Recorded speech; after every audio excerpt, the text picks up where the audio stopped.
marketplace skills are missionary skills.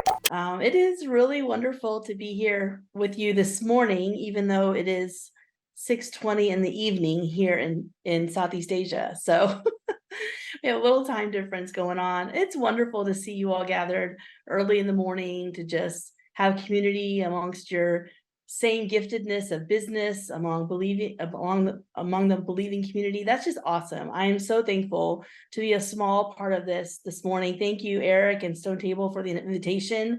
I cannot say enough about how much the Stone Table has really helped our business here, just with things like business principles and just how to set up things.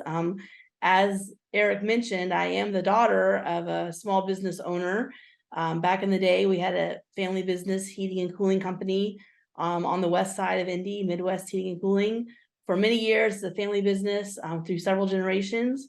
And so I knew about business, but I didn't have a business degree. I didn't go to school for business as my dad wanted me to. Ended up not going that route.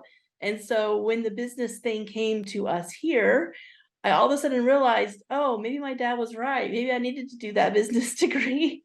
But because of people like Eric and John and the Stone Table, we have really been able to just make really good business decisions and help us along the way with those things. So I am so grateful to them for all their help and all that they do there in Indianapolis to just further these principles. I think that's amazing. He kind of told you my story a little bit. We moved here in 2008. So we've been here for over 15 years.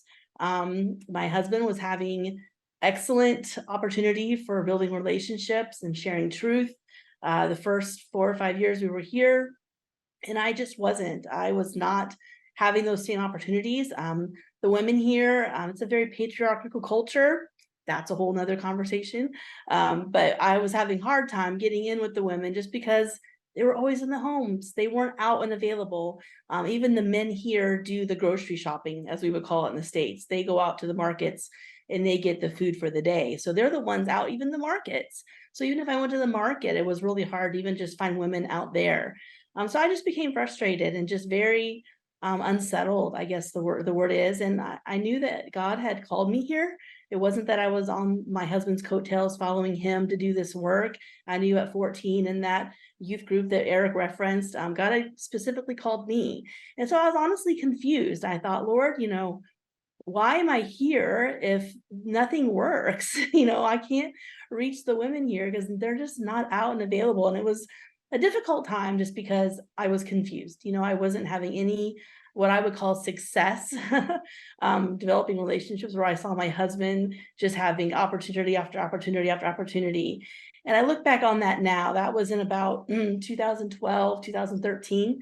I look back on that now and I just realized that God just brought me to that point for so many reasons. One, to kind of to birth this business, but also to do a work in myself, to rewire some things inside of me that needed rewiring. But from that time that I went through just really dying to, dying to self process all over again, it really became clear that there was an opportunity for business here. As Eric said, a friend of mine showed me a blanket like this one. And this is just one of many examples, but you can see it's got this stitching in there, the sewing. And this is old sari fabric. So saris are what Indian women wear here, about 6 feet of material. There's no, like this has a sleeve in it and it doesn't have any of that. They just take the material and wrap it around them and tuck it and pin it. And that's what they wear in the villages. And we take that old material that's just a long piece of material and repurpose it into things like these blankets and different things, bags and scarves and all of that. And she showed me this blanket and it just sparked an instant vision. I just pictured ladies sitting together, sewing, drinking their chai, sharing live, talking, sewing, sharing live, drinking chai, all of that. And I just thought, wow, that would be amazing. That might be a way that I could get some women together and just kind of pastor them, even though that's not what, they would know that I was doing, but that's in my mind how I was going about it. Well, long story short, in 2016, we started Remade, and I was honestly praying for 5 ladies to show up. I thought if 5 ladies show up, That would be awesome. I would love to have 5 ladies just to pour my life into and just see what God does, right? 25 ladies showed up the first night and I was blown away. I was just shocked. Within 3 months, we had 50 ladies working for us. And now we have over 80 women working for us in 3 different locations all throughout West Bengal. And so it's just been a really amazing God situation. He has just come through in so many different ways. I just can't, there's story after story of ladies' lives that have just been changed here economically. The economic transformation in these communities that we're in is phenomenal. I mean, that's a big deal. When I always say, yeah, we don't want to be, what we call the cash cow, always coming in with money to help everybody, and that's not sustainable. But if you can feed someone and make their life a little better, they might listen to you a little longer. So people listen a little longer with a full belly, as you're experiencing here this morning with your breakfast, which I'm sure is very good, right? So same idea. We are helping people economically in these situations, but what it's doing, as Mike so thoroughly explained in the business world, it's putting us into relationship with people. Now I have opportunities for relationship with women in droves. I went from 0 to 100 plus overnight almost. I have so many opportunities that I can barely keep up with them, for talking to women, sharing truth with women, loving on women, all of that. It's just been really neat to see how God has done that. And from the business, we have had some gatherings established where people come and they learn more about truth, and they're on a journey, spiritual journey as well. And that's kind of what I want to get to today. I want to read a scripture. It's Deuteronomy. Almost, nope, Deuteronomy 25, 13 through 16. I don't know if you have it on your devices or have Bibles with you, but I'll go ahead and just read it.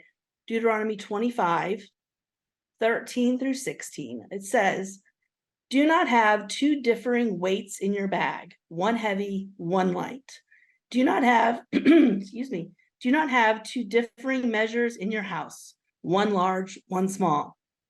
You must have accurate and honest weights and measures, so that you may live long in the land the Lord your God is giving you. For the Lord your God detests anyone who does these things, anyone who deals dishonestly." I always talk about how I feel like Remade has 2 bottom lines. We have a people bottom line and a profit bottom line. And I think business laws and business books and business methods would want to convince us that those are 2 separate bottom lines, people and profits. People and profit, in my opinion, though, is not 2 separate bottom lines. They are the same bottom line. When we invest in people, our profits grow. It's not one or the other. It's not either or. I believe when we are generous towards people, our profits increase. Even if every business model, every book, every business class you've ever sat in would tell you differently, it's just not true. God's law is above the laws of business, right? It is not that we have to always look at the bottom line of profit. If I do this, will it decrease my profits? It might, but will it increase your love of people? Will it increase your influence on that person's life with what Jesus has done in your life? If that's the bottom line, if that is what will happen, that's a decision we have to make. And it can be hard. It can be hard to make that choice. It can be hard to make the choice between that business bottom line and that spiritual bottom line as I look at it. But I can tell you, we just celebrated our 8th anniversary. Remade's been in business for 8 years as of the end of last month. And every time we have come up with that situation, if we go this way, it'll increase our profits. But if we go this way, it will help people. It'll be generous towards people, to the community. Whenever that comes up, I always decide to go towards community, to go towards people. And it might seem contradictory because it says in the word, do not have differing measures, do not have different weights, all of that. But that's exactly my point. That's what God's word says. God's word says not to have 2 differing measures. And I feel like inside of us as business owners, as small business people, with that payroll pressure every month, every week to meet, sometimes we can feel that pressure and think, oh, if I do this, I probably will be short on payroll this week. But what I'm here to say is it's not different. It's not two different measures. God will take care of the prophet as we take care of his people. He takes care of us. We take care of his people, and he takes care of the prophets that we need. I just want to encourage you this morning that no matter what situation you're in, that you're going through, what business predicament you might be falling into, who knows what the situations might be. I know there's a lot of tough ones probably represented. I just want to encourage you to be generous. I just want to encourage you to always look at the generous option and do that. Don't have differing measures for this way or that way. Look at them as the same. People and prophets can be the same. We don't have to choose one or the other. I remember one time, just a couple of years ago, one of our ladies, her daughter was very sick. Her daughter's only 28 years old. Her husband, the lady that works for us, her husband had passed away many years ago, and she only had the one daughter. So it was just her and her daughter living together. And her daughter came up with stomach cancer. At 28 years old, she had stomach cancer, and her stomach was bloated and big, and it was just a really sad situation. Started going over to her house and talking with her, and she needed some intense medical care that, of course, we're in the rural villages out here. There's no money for that for these people. When these situations come up, they have no recourse. There's no resources for them for that. But I thought, this is a 28-year-old girl. She needs to be able to get every medical care she can. And everybody needs that, but especially so young. She's got a whole life ahead of her.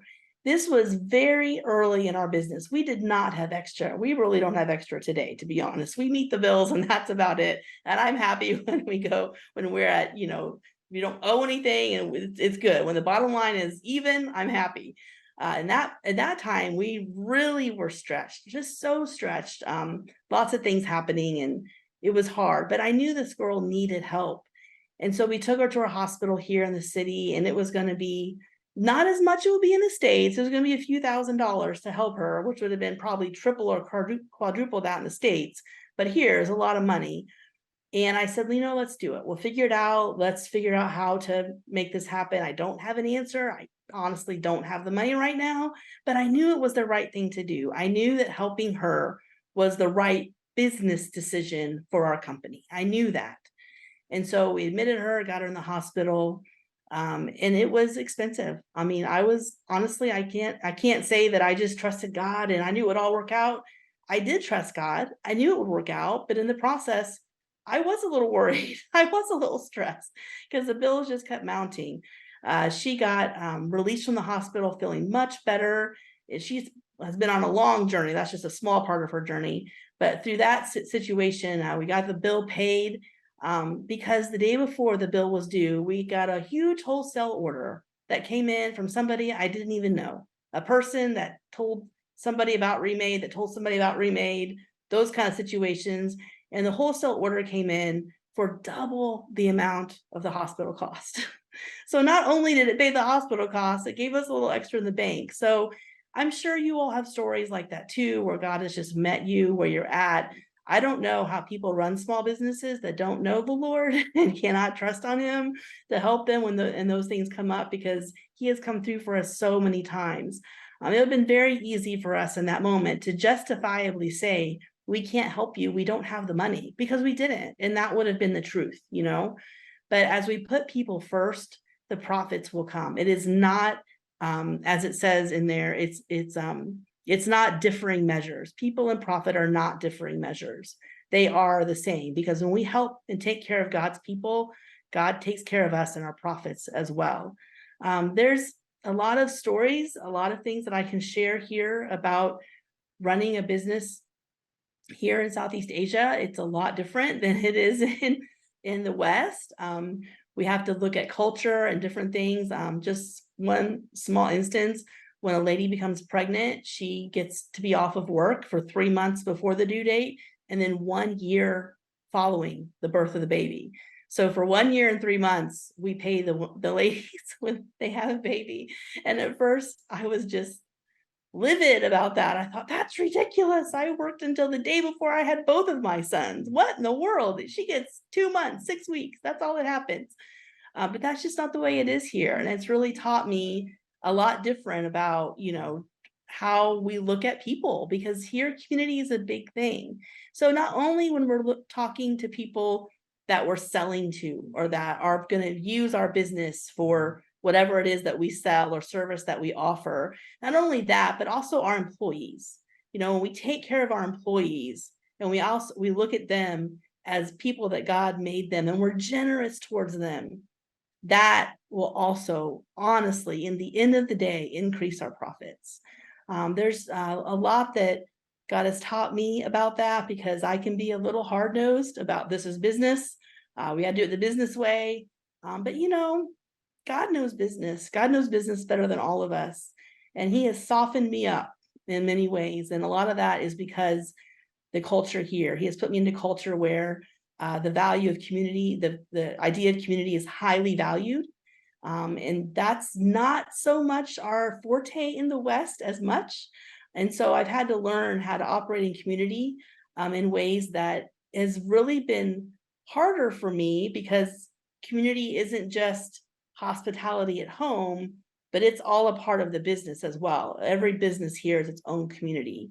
And so the values that we establish as a business with our community matters a lot. And I would venture to say it matters in the West as well. We just don't maybe look at it that way as much.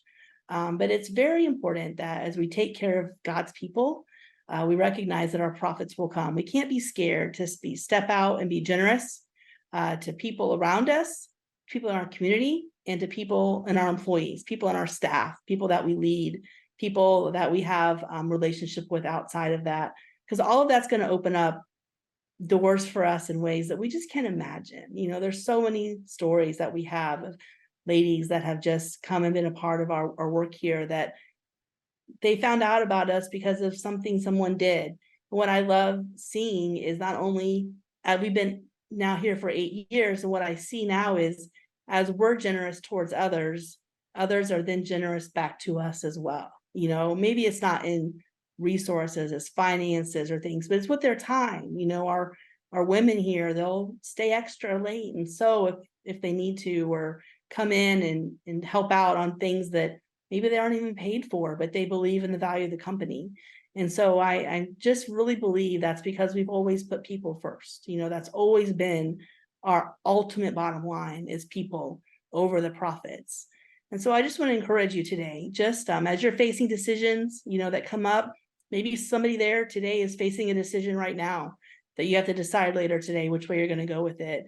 I would just encourage you to go the generous way. Don't allow fear to enter into that decision. Allow God to just guide you in the generosity that he shows us, and in all things. He's been so generous to us in so many different ways. And what is it for us to be generous towards others?